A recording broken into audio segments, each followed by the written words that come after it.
have a section to where we take questions from people tuning in on the live stream as well. Oh. You know, Okay. because I think that would be well. So, here's the thing though. I'm live streaming on in 4 different places. We're on live on YouTube, Big Sur, Twitch, and Facebook. So, but last time on Mixer, we did have some questions that came in while we were live. Okay. Well, yeah, we could try that, but for the people who are watching your channel, I think only you can do that or see them. Maybe Well, there's way I don't know. Offline. Yeah, we'll have to figure that out.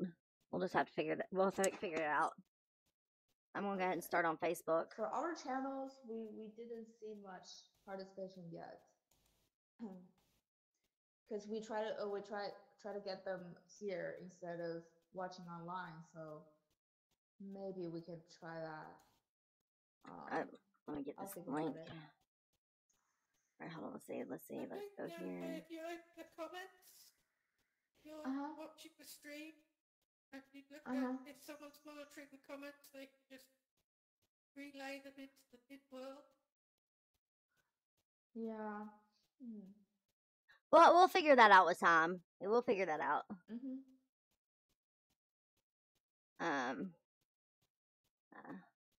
Paste and then. Oh, that's Michael. Hi. Hey, Michael. All right, let's see. Then we're gonna go ahead and start the stream. All right.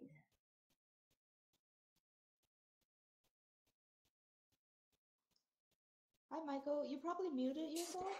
Oh yeah. Can you Yeah. How about that? Is that better? Oh yeah, definitely.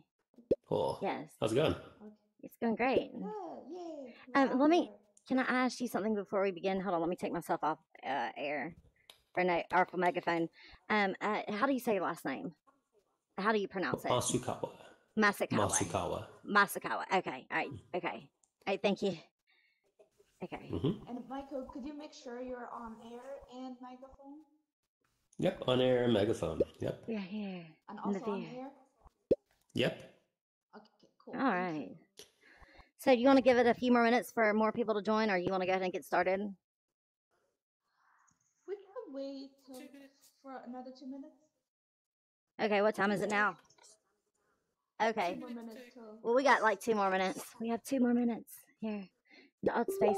If you're tuning in, come join us here in Altspace. It's so much better with friends in the VR.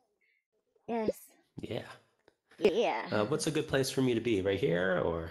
Yeah, you can stand wherever you want to, and I'm going to be the host and the camera person, so I'll just follow you around with the camera. Nice.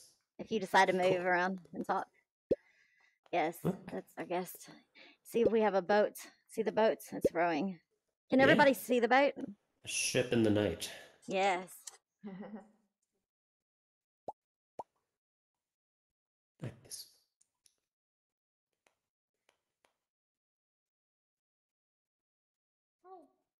Okay, awesome.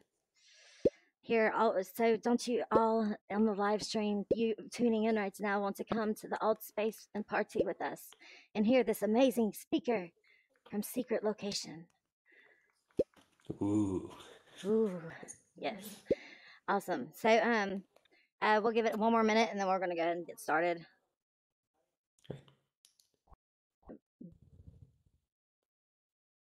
Okay, cool. And the countdown begins.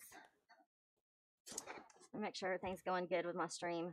The stream health is good. Yes, we're good. So we're live on Facebook, Mixer, Twitch, and YouTube right now.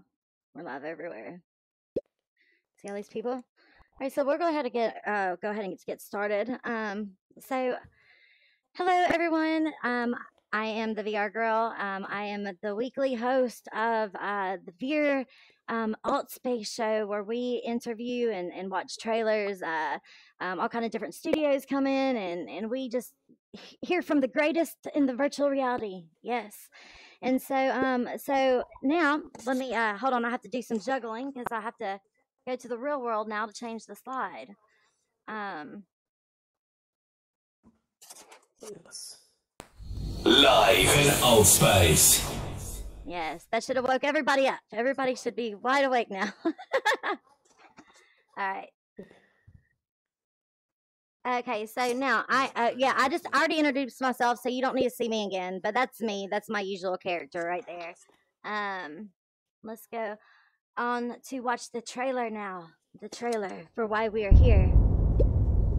This is the first time I understood what man once was. Our insatiable thirst for war.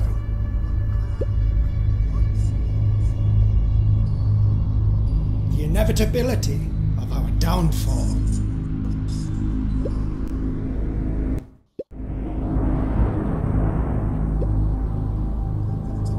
The great sea teaches us. Be humble. Live simply. Deny our dark impulses, lest we return to chaos.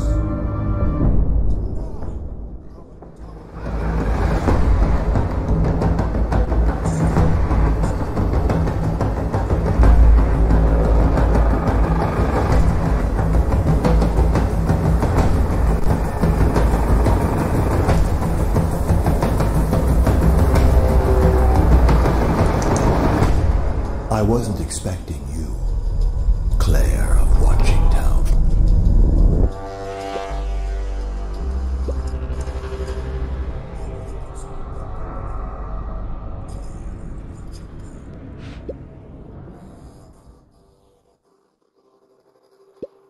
Wow.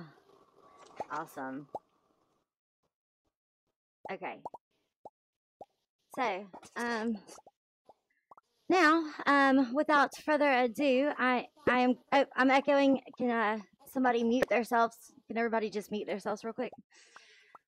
So yeah. Now without further ado, I am going to introduce the speaker from Secret Location. He is from the Secret Location. Michael Masakawa. Did I say that right? I hope so. Yes. Are you muted? Oh. Okay. Oh, hello. No, I just missed the last part, but hello. Okay. Now I got it. That's How's it awesome. going? Hello? Yep, I hear you. So I press ask a question. Okay, this is weird. Michael, you can keep going. Cool. This is wonderful. Okay, cool. Welcome to the VR Yeah, VR you can Girl keep Show. going. We have security walking around. Thank you. They will take care of it if anybody. Cool. Oh, Okay, so cool. just a little introduction to the piece, right? Yeah. Cool. Okay. Hi everyone. Thanks for showing up. Really nice to see such a diverse crowd here. Everyone looking so different. Altspace is great. By kind of a raise of hands or some emojis, how many of you have actually seen The Great Sea already? Anyone here has already seen it? Yeah? Couple of you? Awesome. Wait, this is my kind of first an honor event. to work. Yeah, welcome. So it was an honor to work on a really interesting piece like this. This is kind of one of the longer VR nerds. I've seen as someone working in the industry for more than 2 years, and it was a good journey to put the project together. So I think I'll speak to that a little bit just to kind of tell you guys the story. So how many of you know who Philip K. Dick is, the author? Anyone here? Yeah, so Philip K. Dick, some of his books and short stories before have been adapted into movies and television shows in the past. Blade Runner, was one of the first famous adaptations by Philip K. Dick. Minority Report with Tom Cruise. Total Recall, The Adjustment Bureau, Paycheck, The Man in the High Castle on Amazon right now. There's another series called Philip K. Dick's Electric Dreams, and each of those kind of episodes are different, based on different short stories as well. So lots of different successful film and TV adaptations. Don't forget Scanner Darkly. Yeah, Scanner Darkly. That's one of my favorites. I almost forgot it. Yeah, that's one of my favorites. Just love that. Who are they? What? Who are they? Yeah. Oh, these are the main characters in the piece. Tim and Claire. Okay. Here on the stage. So. Okay, you want me to change? Let me know when you want me to change the slides too. Just kind of let me know. Yeah. Okay. So, yeah, sure. Yeah, let's go to the next slide. Okay. And I'll tell the journey of how this came to be. So, awesome. Yeah. So this is Philip K. Dick Estates. Kalen Egan's our longtime development executive. He kind of goes around Hollywood shopping either novels or short stories, just different IP that hasn't been made into something yet. So he's kind of leading the charge there. Lisa Hackett, she's actually Philip K. Dick's daughter. So it was an honor to them. We got originally older professors. She's very only 11 short stories. So we didn't have a lot of to develop this with that. Let's go to the next slide. Okay. All right. Hold on. So, yeah. Okay. So the writer of this project was a writer named Brandon Montclair. He's a very talented comic writer. He co-created a series called Rocket Roll. If any of you have read that, it's a 10-issue series. Yeah, Rocket Roll up there. He's written on a lot of other. Where do you get Rocket Roll? But Rocket Girl. Man, what a honk. You can read it on Comixology, you can read it, lots of different places. Amazon, anything like that, probably available. I think it's just a 10-episode series. Another one called Moon Girl and Devil Dinosaur. That's his latest series. I think it's in development for a series on Disney. Disney Kids, I think, is in development. So, we ended up kind of working with him because as a comic book writer, you have to be able to think what happens in between the panels and really just kind of know, everything that's going on in the space. So with VR, similar thing, you're thinking about the entire environment, and we just kind of thought he'd be a great writer for this. So, we worked with Brandon and the estate. We had a 2-day kind of writer's room session where the team from Secret Location, Brandon and the estate, we were all together in one place, and we actually broke it out into a nine episode arc. The Great Sea, which you see today, is actually kind of represents the first 3 episodes that we developed. Cool. Hopefully someday we'll get to make more episodes. But it kind of started off with this for trilogy, and individual episodes about 8 minutes, 11 minutes, and 12 minutes, but people just kind of liked watching them all at once, and that's how we looked at it. So I think the whole piece itself, including credits, is about 38 minutes long. Next slide. Some high-level IP. So in kind of adapting the short story, if you guys get a chance to read the story, it really just follows Tim, and it's kind of about the society and about Tim. He journeys to go meet the Great Sea, has a confrontation with the Great Sea, and then there's the ending. I won't spoil the end, but that's kind of really it for the short story. So Claire, kind of the main character of this story, we based it off of his wife, who's just maybe a paragraph in the short story. His wife's name is Anne. We made her into a main character and had her kind of follow him and go on the journey with him. This is an image of Gray. It's kind of the main antagonist of the piece. She's not in the short story at all. That's kind of the fun of adapting something. So actually you get to come up with new characters and new things, and that's why we hired a great writer like Brandon to come up with stuff like this. Next slide. Okay. I don't know how many of you know Junkie XL, but he did the music for this piece. He's done things like Mad Max Fury Road.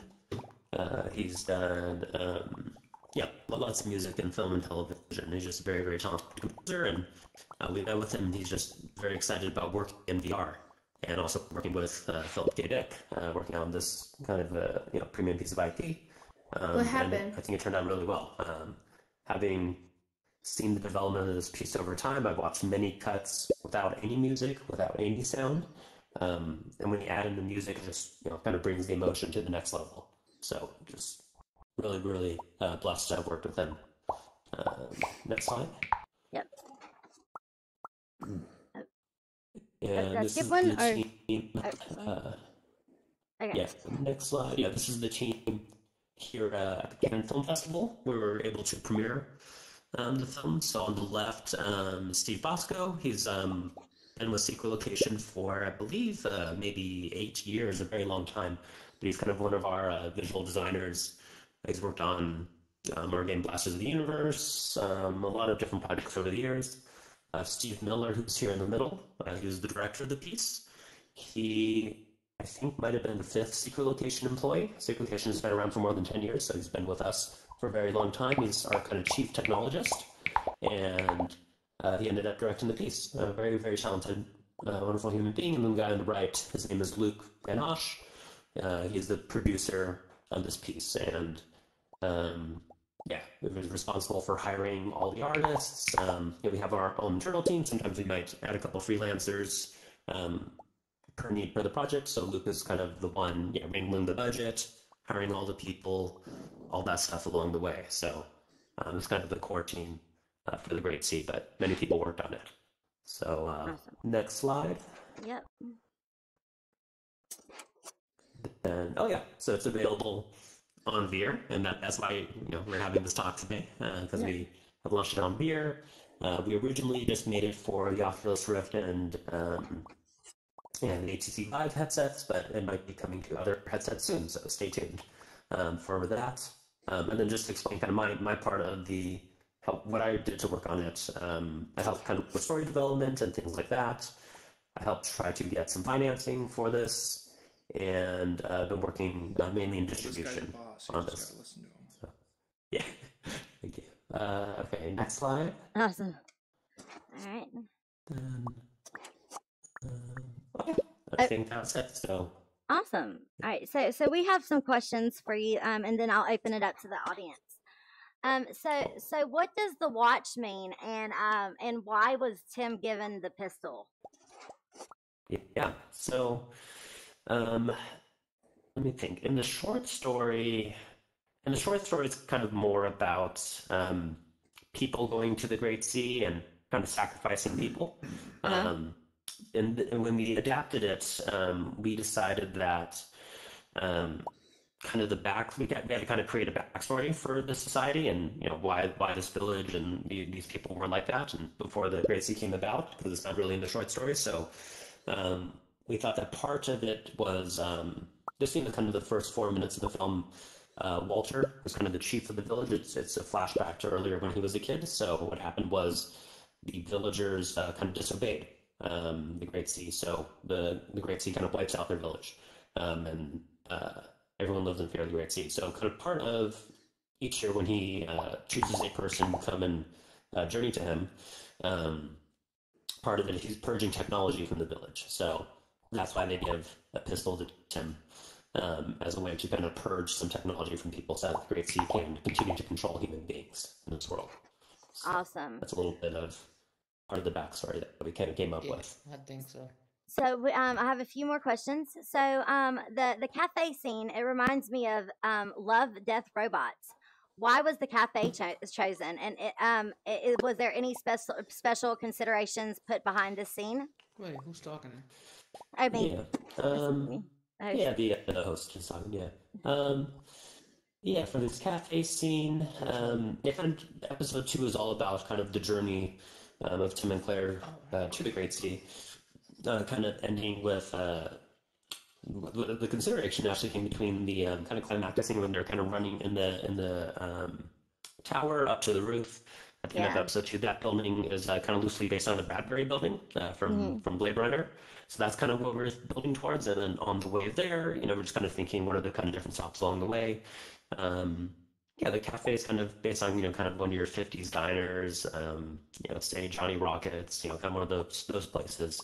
And we always kind of had a placeholder spot for kind of, the music that was going to go there. We didn't know what that song was going to be. And it's just so beautiful how Junkie XL composed kind of the perfect song It was. Just an original piece. That was like And one of my favorite parts of the movie. Like that was one of my favorite parts. Like it was very like same here. Like you could like like it was almost like I was sitting right there with them and like feeling that emotion that they were feeling right there. It just because like the music and the lighting and everything like that was really cool. And so that was probably that was definitely one of my favorite parts. And so so what are the source of evil? So the three questions that was asked by the Great Sea. What would you ask humans if you were the Great Sea, or what would you ask me, or what would you ask the Great Sea yourself? Sure. So the kind of twist we gave on the short story. So in the short story, basically the villagers give Tim a set of questions, and if he can ask the Great Sea a question that the Great Sea cannot answer, then he gets to live. But most of the time, the villagers never come back because the Great Sea is all-knowing, and the villagers have been kind of, in terms of education, everything has been rolled so far back. They're just kind of asking questions like, where does water come from? Just kind of like things like that they think, would stump a supercomputer, but, it's just because humanity has been rolled back so far of technology and have lost all their books and everything like that. So that's kind of how the short story goes. So our twist on that was to kind of flip it the other way. So the Great Sea asks Claire questions as a way to kind of test her. So... sorry. Yeah, that was kind of the... I never muted. Oh, I'm sorry. I thought I muted myself. Okay. I'm sorry. It's okay. So kind of in adapting this, we flipped it the other way around so that the Great Sea asked her questions as kind of a test. So, so the question that you actually asked me is what I would ask the Great Sea. Yeah. I would, if I was there, I would, if I was a villager in this town, I would be just, in total awe by the power of technology. Just kind of, this is a simple fishing village. There are no computers, there's no internet, there's nothing there. So I probably want to find a way to work for the Great Sea. And would ask questions to kind of find out what's going on there, and if there's any way for me to kind of live there and live with better technology is probably what I would do. Right. So, but I don't think the Great Sea. He would have probably made you one of those creature things, like to, So I want to ask about that now. At the end, it was almost like he was about to bring Tim back to life, but she was going to have to make a sacrifice in order to do that. That's just kind of like the gist that I got from it. Is that right? Yeah. Like it was because I'm imagining that since she kind of portrayed him, that he was going to have to replace her, and he was going to make. That's what I imagine. Like this is giveaways. I'm so sorry if I just did major spoilers. I'm so sorry. Major spoilers, but that is kind of what I was kind of taking away from it with that, and that was I was kind of thinking that she was going to choose to keep him alive though. That's good. That's how we kind of wanted you to feel. That's good. I think with this, we open it up to however the audience, the viewer, interprets it, and we kind of wanted to leave it open that. Should we make more episodes, make another trilogy? Yeah, definitely. Maybe Tim will come back. Maybe please bring him back. The story's not yet over. You've got to bring Tim back. You got to bring him back. Yeah. But no, definitely make more. I absolutely said, please make more. Please make more, because that was really good. That was like one of the best, and it didn't even seem like it was like 30 minutes long. Watching it, I was thinking in my head, okay, I'm about to sit through a 30-minute long, VR film. I was like, oh, I wonder how it's gonna be like. But whenever you got into it, it was just it went by so fast, because it was just action packed, and the way that you guys did the transitions, it was very smooth. It was the closest. That was by far one of the best the VR experiences that I've tried like that. Very nice how you did that. Yeah, I thank you. I'd say a lot of that comes from Steve Miller, the direction, and kind of there's rules in 360 video where it's you can cut, you can move the camera, you can zoom, you can't do a lot of stuff that you normally do in 2D film, or some of kind of the original rules. But we said, hey, let's try this. Let's try moving the camera. Let's try cutting. Let's try to do a couple of these things. and we hope that it served the story well, and kind of help tell an exciting story. Because knock on other pieces. There are some really great VR pieces where it's more of kind of like a toy box, and you're looking down at them, you kind of see smaller characters, and the whole scene kind of plays out there. There are some definitely great pieces like that, but we kind of wanted to try a little something different with this. So absolutely. We just hope it turned out well. Hope you guys enjoyed. All right, so we're going to open it up for the audience, and so Ray, are you still here? Ray? Hey, I'm still here. Are okay, cool. You asking me a question? Yeah, no. Well, I have. It says you want to ask a question. Oh, I didn't. I'm sorry. I need to go to sleep. Actually, I didn't. Oh, good night, Ray. I'm thoroughly enjoying this, though. Okay, awesome. Okay, awesome. And hey, Puddles, good to see you. Good to see you, Laura. Good to okay, see you too. Thank you all for your intelligent, creative, genius works. Good night. Yeah, all right, good night. Good night, Ray. All right, awesome. Thanks for joining us. Awesome. All right, so do we have Nicolex? Did I say that right? Nicolex? Yeah. Yes. Okay. First time here, so basically we're talking about a movie here, yeah? 360, kind of like short stories, like 20 minutes, something like that, yeah? And in future, are you seeing yourself somewhere, like creating like a game? Like maybe something similar to Detroit Becoming Human, or like Telltale style games? Thank you. So one of the things we were really inspired by as we were making this is Horizon Zero Dawn. I don't know how many of you have played that game, but kind of when we were making the pitch deck, when we were kind of pitching the story, trying to get some financing for it, stuff like that, we kind of referenced Horizon Zero Dawn in terms of like a powerful female heroine who kicks some butt and Claire's awesome. So the secret location as a company, we've made games already. We made a game called Blast of the Universe. We made a game called Transpose. This kind of came in between those two projects as our kind of ambitious narrative project to do. And it all depends on, I think, probably financing. So, we kind of made this in collaboration with the Canada Media Fund, which funds a lot of projects coming from Canadian companies. So we got some funding support from them, and we used our own budget to make this. In the future, I don't know who it is, if it's Oculus, if it's PlayStation, someone like that wants to help greenlight an additional version of this. We could do a version where it's like, kind of like a third-person game, action adventure game where you're kind of behind Claire. We don't want to make it full, just a straight action game, but kind of storytelling is very important for this. So we definitely have thought about that, and that's definitely one way we could see it going. As a company, you learn a lot of different, I forgot what it's called, not pipelines, but you just learn a bunch of kind of different workflows to efficiently kind of manage animators, manage the whole workflow. So Luke would be, even better, and he was great, but he would be even better if we did another kind of 3 animated episodes. He know how to do it, super well. So either way, we'd love to see this go forward with more. Awesome. Me too. Oculus, you hear that? You go ahead and greenlight it. All right. So now let's go ahead to Jackson. You got a question? Yes. Awesome. I'm sorry. My internet connection is a little fuzzy. Can you hear me all right? Yeah, you sound great. Yep, I hear you well. Okay. So one of the biggest problems with like making either a VR game or a VR video is trying to deal with some of the motion sickness that you experience, using VR, especially for long periods of time. Was there ever any like tricks that you had to do, like any special ways that you had to like frame the scenes in order to help like minimize the strain for being in VR for 30 minutes straight? Yeah, thank you.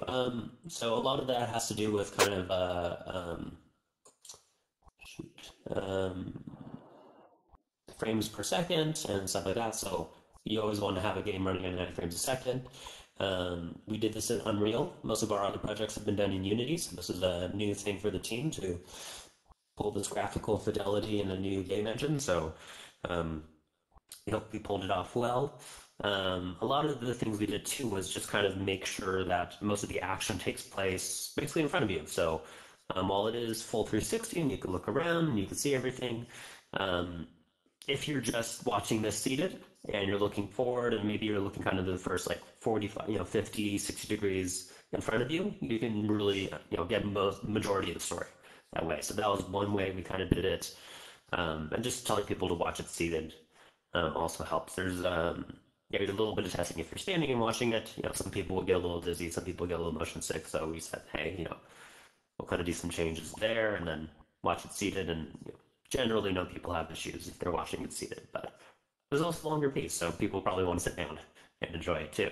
So I think Steve Miller and they know some of the other tricks we did, but that's kind of what came to mind so far. Okay, thank you so much. Awesome. Thank you. So now we have a question from Ghost. Yes.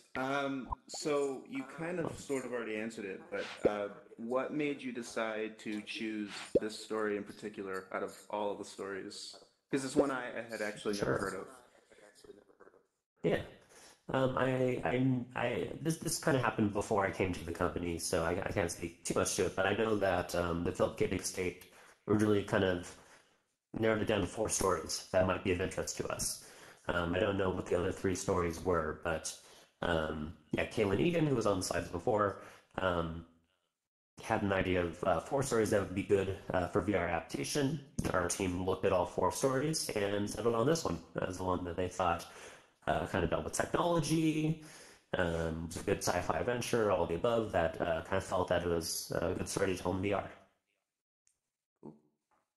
Awesome. And then just kind of to go a little bit beyond your question, one question we ask ourselves as VR storytellers is this project better in VR than if we did it as a 2D animated movie, or if we did it as a live action movie for Netflix or something like that? I kind of come from the traditional television development world before I joined this company, started working in VR. So that's always a question we need to ask ourselves, because while this technology is awesome, sometimes it's it can be a little inconvenient to put a headset on, stuff like that.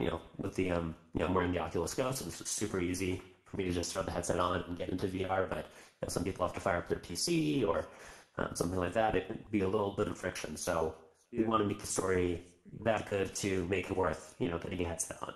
So that's what we always think about when we do our projects.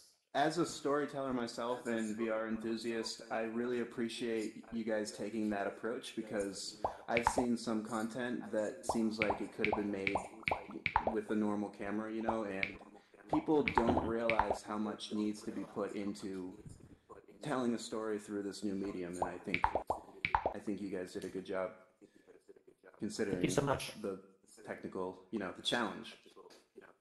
Yeah. Thank you. Awesome. So now let's go to Nicholas. Nicholas, you here? Okay, hey. Hello. So my question is, how did you join the team? Yeah. So I kind of came from the television world. I started off at one of the major agencies, ICM Partners. I went to UCLA for college, and I did 4 different internships. To get into entertainment, you probably have to work for free for a number of companies before you get a paying job. So I started off at ICM. I went to a couple of different working at a major agency, you get to make a lot of networking, a lot of connections, you learn a lot about the business. So I was able to meet people at a bunch of different companies. I'm also half Japanese, and I was in this organization called CAPE, which is the Coalition of Asian Pacific's Entertainment.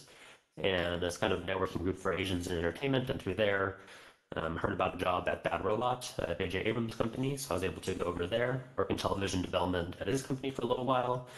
Then I moved over to ABC Studios, worked there, at a company named Sonar Entertainment, which is an independent television studio, worked there. Then I worked at a TV production company called Pillar Segan. They did shows such as Haven, Greek, Wildfire, and a new show called Private Eyes that's on the air right now. They had a first look deal with this company called E1, Entertainment One, which is a Canadian company. It's a kind of global film, TV, and music distribution company.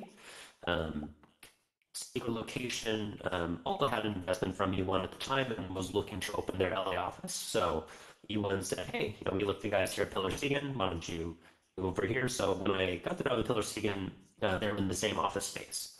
So I was just kind of working television development, but, saw these guys down the hall doing stuff with VR, and I thought, this is so cool. I love what they're doing. So just kind of got to know the team pretty well. There's one time where one of the executives there was speaking on a panel, and I volunteered to help him and brought the Oculus Rift over and gave like 30 people their first VR experience.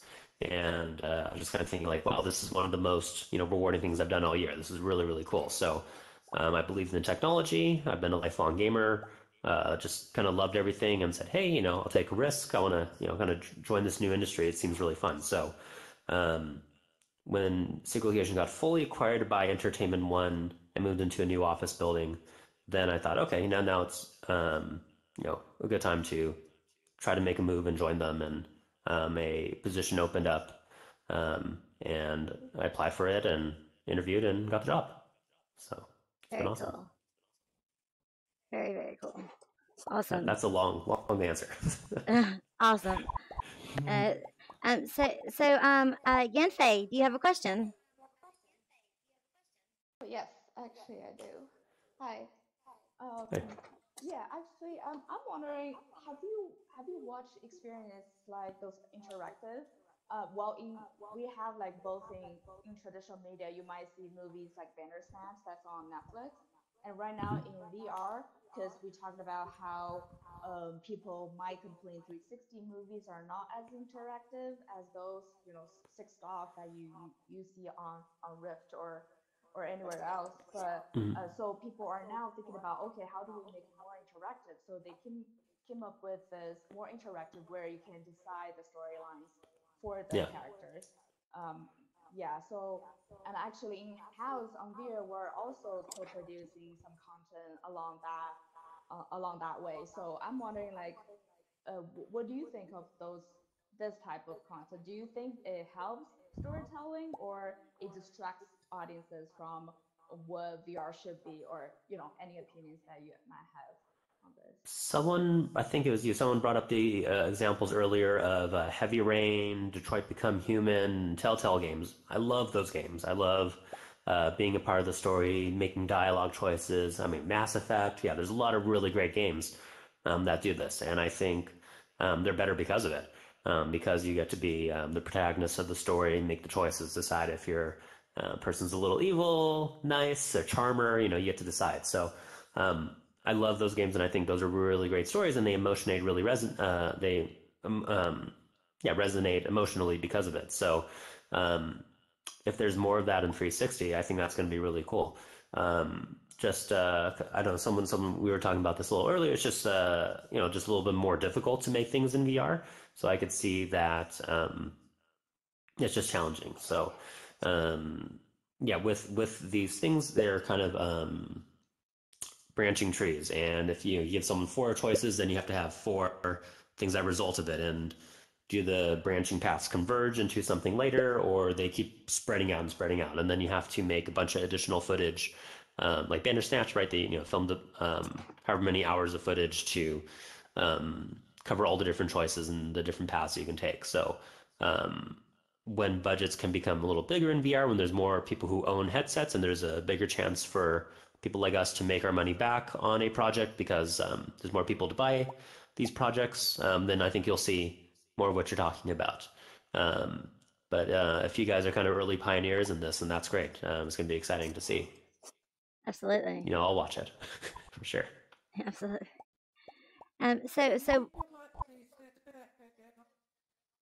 Oh, you what now? Okay. So, Rhino? Yeah, hello. I'm over here. Okay. Hey. Okay, so, if you could ever work with somebody or a company, who would it be? That's a great question. I would love to bring anime into VR. I would love to see Naruto. I would love to see mean, I know in Tokyo they have already done like a Dragon Ball Z VR where you get to do a Kamehameha, do things like that. Like that sounds really fun. So I need to go to Tokyo soon. I would love to try that out in person. But yeah, as a lifelong anime fan and someone who has wanted to bring turn anime into a TV show or something like that when I was working in television development, I would love to do the same thing in VR. So I know Netflix has a Cowboy Bebop show in development. If I could ever work with them and do a VR game or something like that that goes along with it, that would be my dream come true. Or just keeping true to kind of the art and feel of an anime and being able to show that in VR and kind of living in that world. That would be something as a customer and a fan I would love to do. So Absolutely. Awesome. Thank you. Awesome. Yeah. I think you should do that too. I think that sounds like a great idea. I like anime too. What about the king? Is the king here? Where's the king? The king. Do we have a king here? No king. Any more questions? The king is the robot guy, the blue robot over there. Oh, okay. So, do you still have a question, King?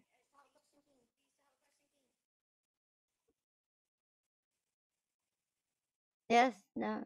No. So you can unmute yourself if you have a question. Yeah. I don't know if he's working on it. If he's working on unmuting himself, he looks like he's doing something over there. All right. Any more questions? Any Puddles? Do I hear you trying to say something back there? Puddles? No, I wasn't trying to say anything, but from the trailer, that's some awesome work you guys done there. Thank you. Yeah, you could watch it on VR. Absolutely. Or, what headset are you on right now? I'm just curious. Well, yes, I'm actually on a Vive Pro. Awesome. But yeah, makes things complicated. But Cool. Does your character have any hands or no? No, it doesn't. Just the little blue pointy things out the side of your head. Awesome. Yeah. So I'm trying to get this video loaded. I have one more video to play. Because I actually went and visited the Great Sea yesterday, and I'm trying to get it loaded up. So if you guys want to ask some more questions until it gets loaded, that would be great. But yeah, I visited him yesterday. I have a quick question for you over there. How do you get that camera up?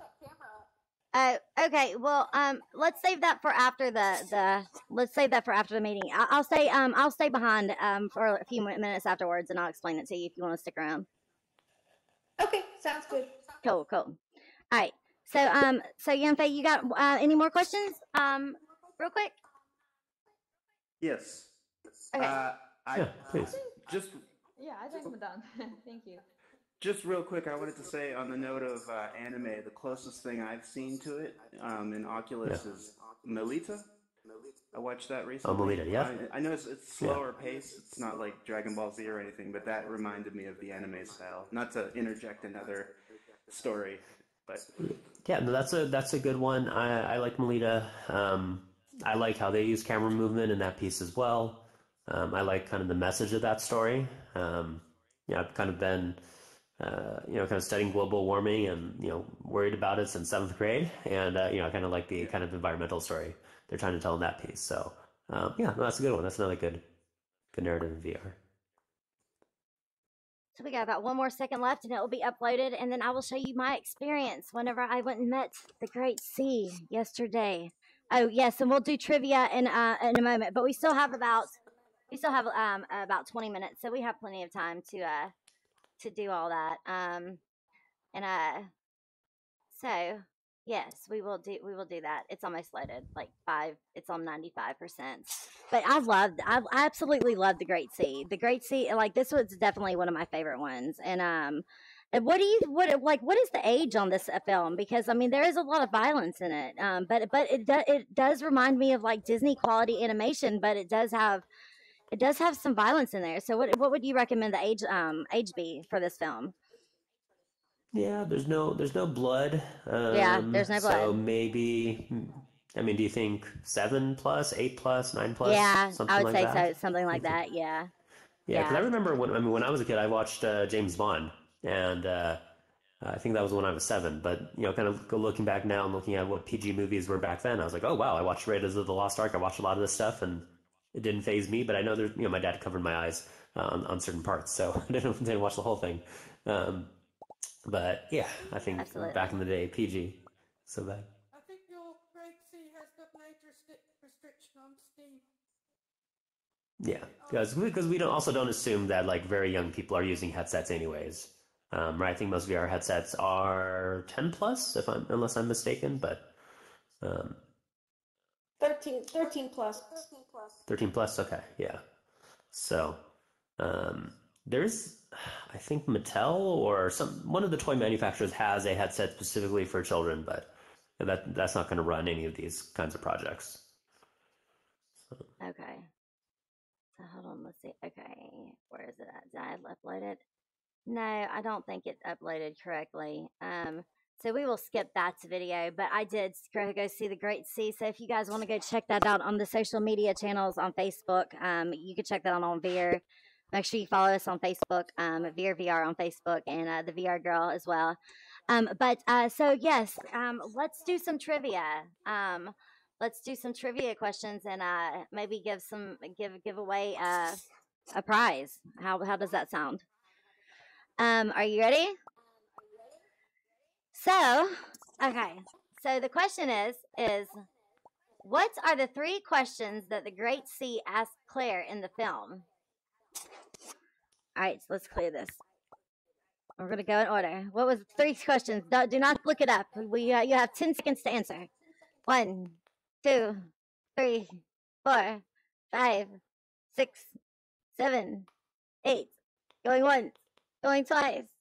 No winners. All right. So what do you know the answer, Michael? What was the 3 questions? Okay, yeah, I thought it was, it wasn't okay. So I should know the answer, and one of them was about human beings and oh man, this is bad. This is bad, you guys. We was kind of depending on you knowing the answer because we did not write down the answers ourselves. We did not write them down. Yeah. One of them was about like human beings and destroying themselves, right? Yes. Okay. So we have a guest. One of them. Yeah. Yeah. Yeah, I remember one of them is how do you make sure the human being doesn't stray? Or yes. Yeah. Doesn't stray or something like that. One of them. If my video would have uploaded, we would have been able to hear them because that's what I was waiting for. Yes, we will look. Nobody answered it correctly. So if you want to know the answer to that question, you will have to watch it yourself. Just go watch it. Yes. Go to VEER VR. And no spoilers, That's why I don't remember the answer. Yes, that is why. That is why. Yes. Go watch it on VEER VR and if okay, so I was gonna say, go watch it on VEER VR and why don't you post on social media what that answer is? Just go ahead and post it to let us know that you watched it. And no, why don't you give us your answers to those questions? Post it on social media with the hashtag VEER Answers. That sounds good. That sounds like fun. So thank you so much for me. I hope you guys make more because that was really phenomenal. That was some good stuff. Thank you. Absolutely. Yeah, in terms of just to kind of speak about distribution here for a minute. So, okay, go ahead. Kind of the challenges for a piece like this are, getting people in the at-home market, people who own headsets to purchase it and watch it and share it around. And then, kind of figuring out places to distribute this out of home. So, kind of working on that as well. There's a few.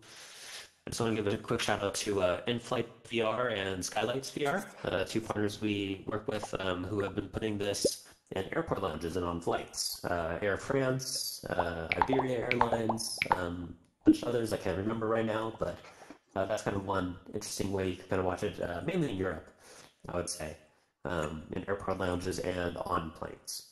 Oh, that's cool. I saw an article about VR and Alaska Airlines, and then I looked them up. And I'm like, oh, this is Skylights. Let's go talk to them and see if they'd be interested in this piece. And it turns out they were. So that's just kind of some of the different innovative ways we're trying to distribute VR right now. Kind of like, any movie has a theatrical window in theaters, then the next is probably airplanes, and then next is probably pay-per-view, premium cable, and then DVD, and if people still buy DVDs and Blu-rays these days, I hope they do. So every kind of piece of film has some different distribution windows, and we're trying to figure out the same thing for the Great Sea. So awesome. This part means a lot. Absolutely. So yes. What are some new work that you guys are doing? And then our next projects? Yeah. Yeah, so, some of the next projects, can I speak about them online? That's a good question. Without getting into too many specifics, we're very excited about kind of free roam VR. So I don't know if anyone here has tried like Star Wars at the Void, Secrets of the Empire, or the Terminator piece by Spaces, or Dreamscape, which has a lot of really exciting free roam projects, but those are kind of things that are out of home. Generally, you put a PC backpack on and then a headset, and you walk around through an area, and there are 40 effects that affect you. So there could be heat, there could be objects you have to touch, there could be vibrating floors, lots of different things, but it's really, really fun, interesting stuff. So we're working on kind of a few projects that'll fit that format. So yeah, I think that's all I could say about it, but coming soon. Cool. Awesome. So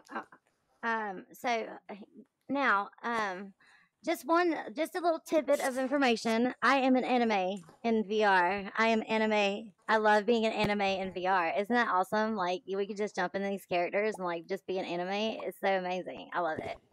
I love it. And so, do you think that, because I mean, pretty much what I think like VR is like it's pretty much like an affordable motion capture device, like that puts you in an environment. And so, you could probably make a movie or an animation similar to the Great Sea. Maybe not as detailed as the Great Sea was, but you could probably do that in VR. What do you think about that? I'm struggling to think of what the project is called. Is it called like Mind Show? Well, there's one Mind Show, and then there's Flip Side too as well.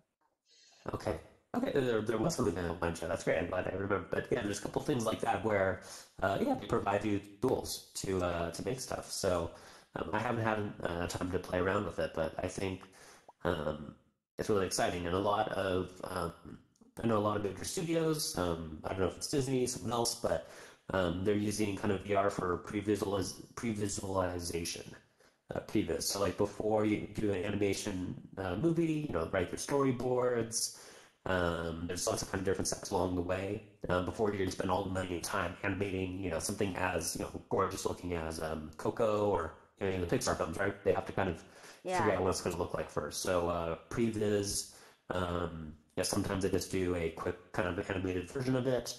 Previs in VR is pretty exciting. So a lot of companies are using VR to like really show, wow, this is what it looks like. So that's just one of the many things that VR does really well. Oh, cool. So we have some more questions. Nicholas.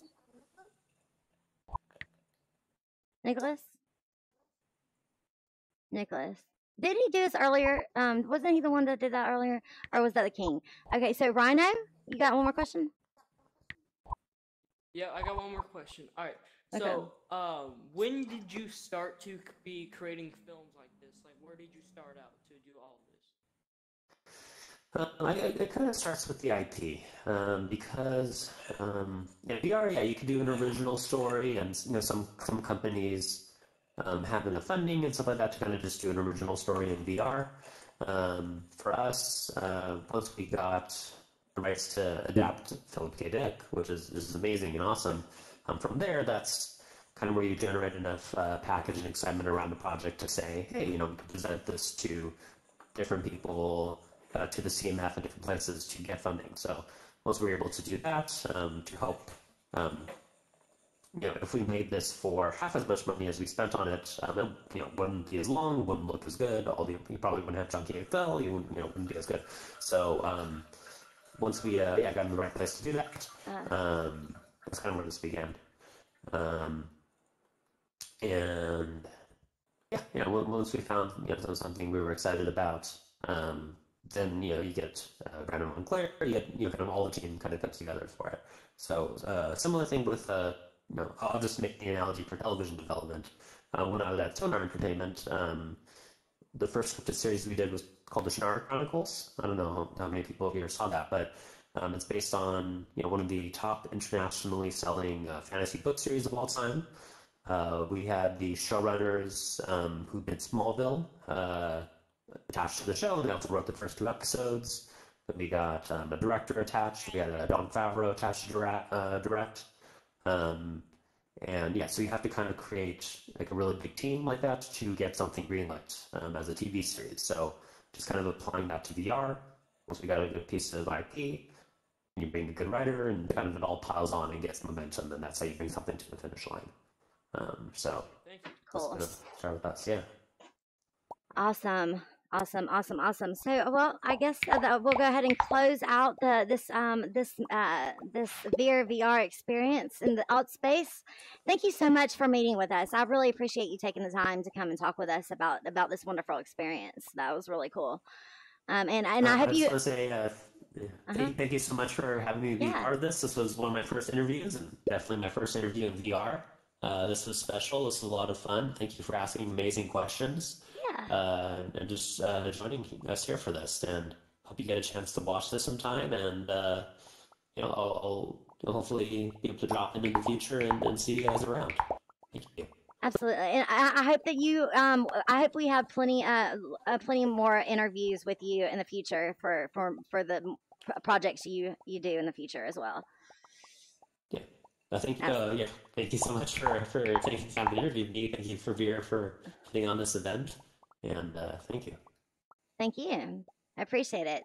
All right. Well, do you want to tell the viewers goodbye? Goodbye on the stream. Farewell. Goodbye. Thanks for watching. Thanks for watching. Yes. Yeah. Awesome. Cool. All right. Bye. Bye, stream. All right. So I'm going to.